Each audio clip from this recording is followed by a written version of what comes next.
Yes, Kainabata, the chairman of the occasion. Onye Epopia from Mandu is not somebody that you can see to while he's coming. Agoni Boye Moke Biko. He waits to Ore Yogu. Kainabata, the chairman of the occasion. Ebabane no Biko Guzorota no Koge. Guzorota no Koge. Piano Kani Kele no Jehovah Onebere. Onye Bora Imanyo Tunde. Odinanya na dege. Kebe Dios Ogaramo. Konde Dwainando. Okoro Moria Betonaria.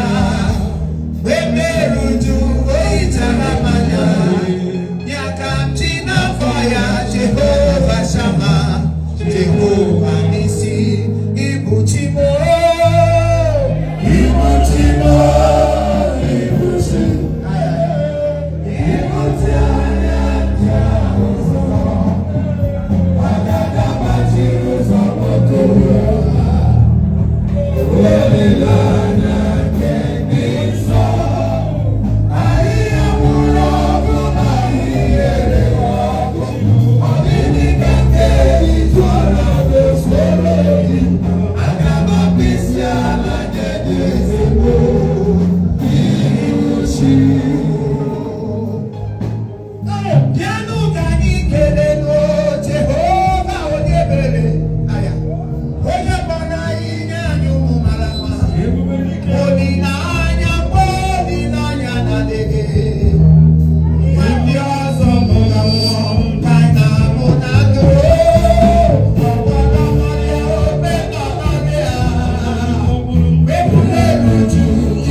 Jesus.